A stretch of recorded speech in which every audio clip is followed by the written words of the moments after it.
샬롬 할렐루야. 고린도전서 13장 4절입니다. 사랑은 오래 참고 사랑은 온유하며 시기하지 아니하며 사랑은 자랑하지 아니하며 교만하지 아니하며. 아멘.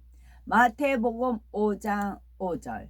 온유한 자는 복이 있나니 그들이 땅을 기업으로 받을 것이며. 시편 37편 11절. 그러나 온유한 자들은 땅을 차지하며 풍성한 화평으로 즐거워하리로다. 아멘. 사랑은 온유한 것입니다.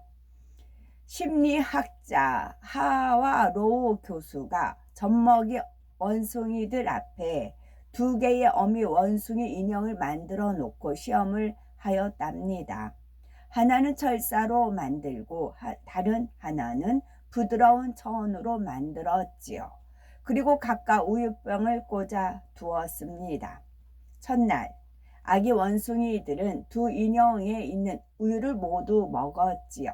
그런데 다음 날부터는 철사로 만든 인형에는 한 마리도 가지 않고 부드럽고 따뜻한 인형한테만 모여들었답니다.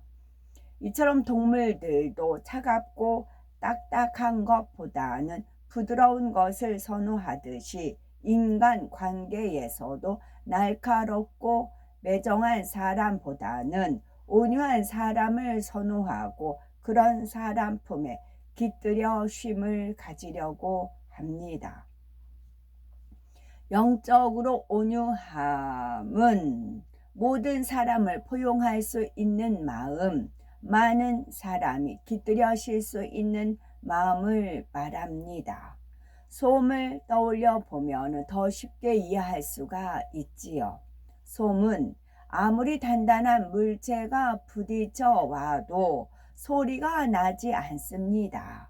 오히려 부딪혀 오는 것들을 포근하게 감싸 안아 버리지요.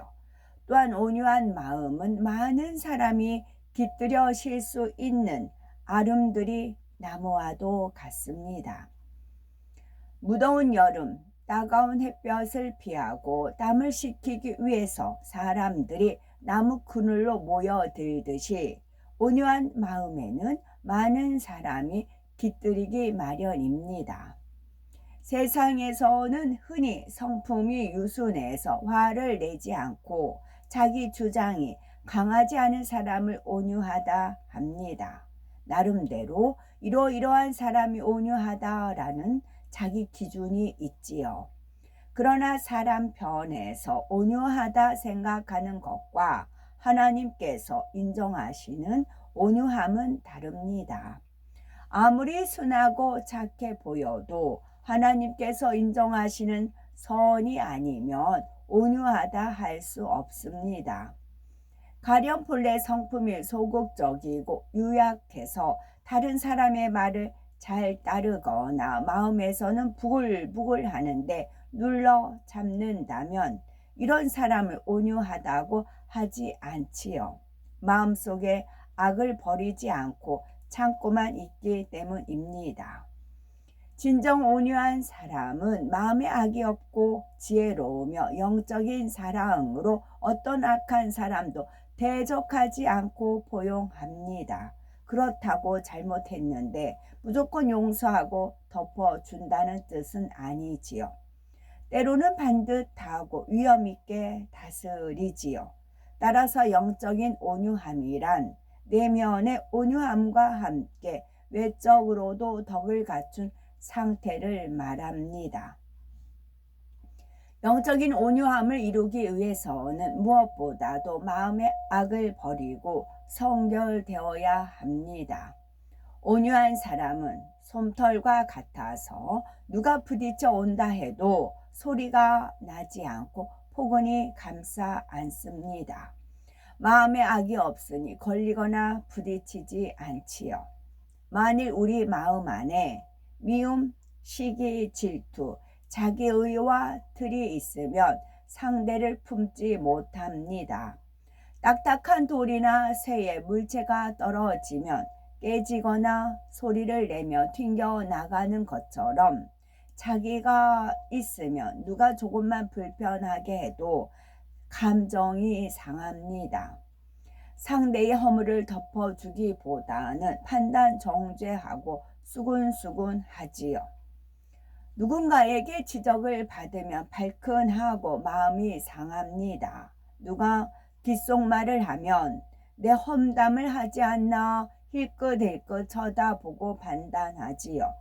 이는 소인배와 같아서 그 마음 안에 더러운 비진리가 들어있기 때문에 진리의 마음을 더 이상 넓힐 수 없는 것입니다.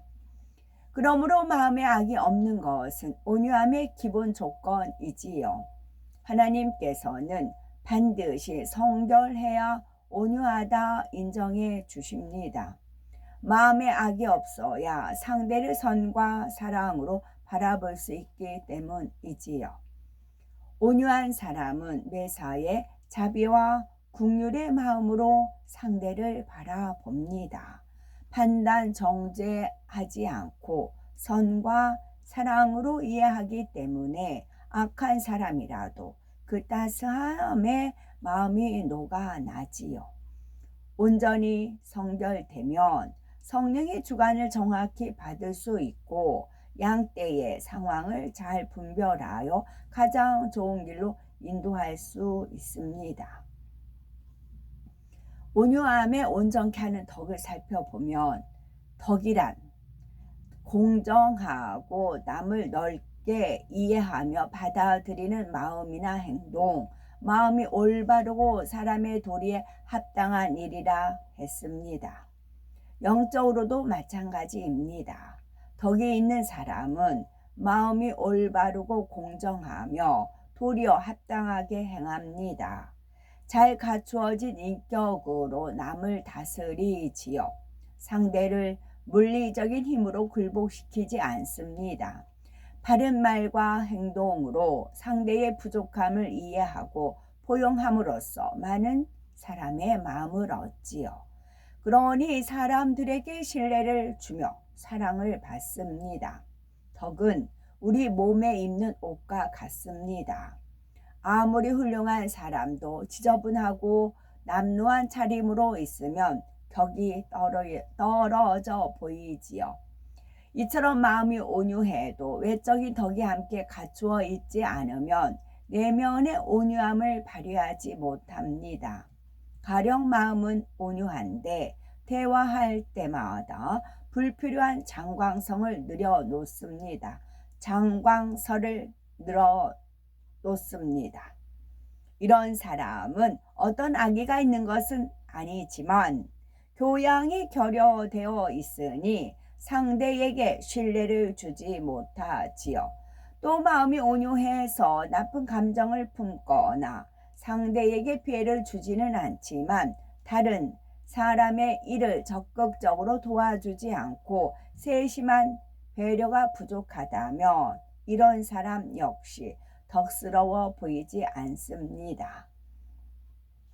만일 예수님께서 제자들이나 주변 사람들과 장난치고 농담을 하시며 복장이 단정치 않고 신발을 질질 끌면서 다니셨다면 어떠했겠습니까?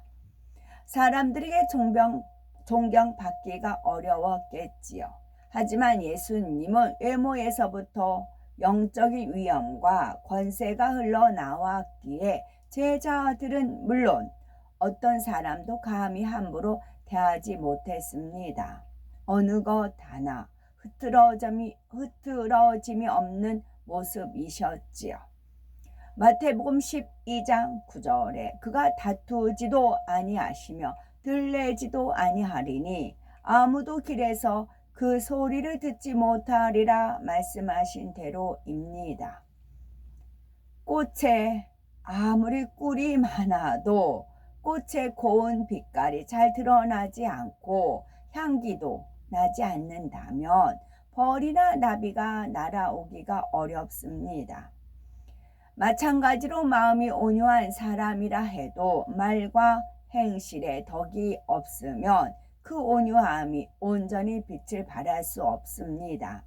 반대로 말과 행실에 덕이 있는 것처럼 보여도 내면이 온유하지 않으면 외모만 포장한 것에 불과하지요.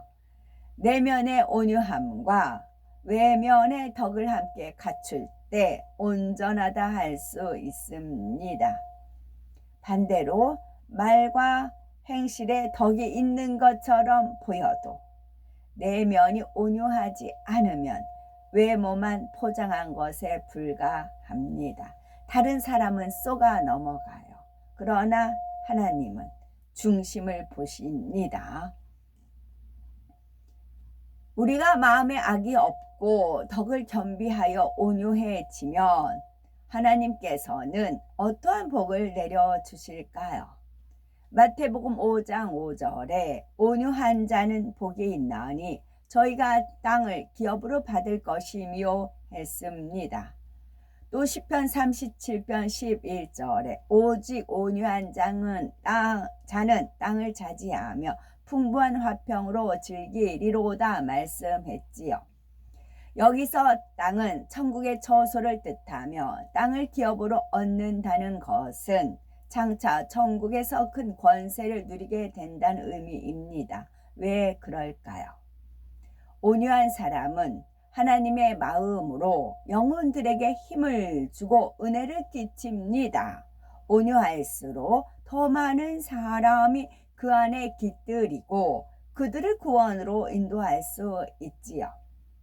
많은 사람을 품는다는 것은 그만큼 낮아지고 섬겼다는 뜻입니다. 하늘나라의 권세는 이처럼 섬기는 사람에게 주어지지요. 마태복음 23장 11절에 너희 중에 큰 자는 너희를 섬기는 자가 되어야 하리라 하시면서 섬길수록 큰 자가 됩니다. 온유한 사람은 장차 천국에서 큰 권세를 누리고 넓은 땅을 기업으로 받습니다. 영혼이 잘되니 범사가 잘되고 축복을 받을 뿐 아니라 천국에서도 세세토록 하나님의 사랑을 받으며 무수한 영혼에게 존경의 대상이 되지요. 하나님께서는 죄와 악이 없는 성결한 사람을 기뻐하십니다. 그러니 죄를 피 흘리기까지 싸워 버리고 악은 모든 모양이라도 버려 성결을 이루어 내면의 온유함과 함께 외적으로도 덕을 갖추어야겠지요. 이처럼 덕과 사랑으로 영적인 온유함을 이루어서 이 땅에서도 많은 사람을 품고 전국에서도 큰 자가 되었으면 좋겠습니다. 사랑장과 성령의 열매 팔복에서 나오는 온유의 차이점 살펴봅니다. 사랑장의 온유는 영적인 사랑을 이루기 위한 가장 기본적이고 기초적인 단계의 온유입니다. 성령의 열매에서 온유는 범사에 온유한 것, 즉 포괄적인 의미의 온유를 말하며 또한 온유함이 마음의 열매로 맺힌 것입니다. 팔복에서 온유는 마음의 열매로 맺힌 온유함이 삶 가운데 온전하게 효력을 발휘하여 축복을 끌어내리는 심화된 단계입니다. 여기서 아까 기업이 하늘나라에서 기업으로 온유한 사람은 장차 천국에서 큰 권세를 누리고 넓은 땅을 기업으로 받습니다. 했을 때 우리가 바깥에 나가면 커다란 그 건물 같은 거 보면 건물주들이 부럽잖아요. 가만히 앉아도 그 월세가 나오니까 떵떵거리며 살잖아요. 우리도 천국에 가면 그런 기업주가 될 수 있다고요. 무엇을 이루면요? 온유한 마음을 이루면. 악은 모양이라도 버리고 성결되면 내면의 온유함을 갖춘 사람을 하나님께서는 죄와 악이 없는 성결한 사람을 기뻐하십니다. 그래서 천국에 땅을 기업으로 주신다는 것이고요. 여기서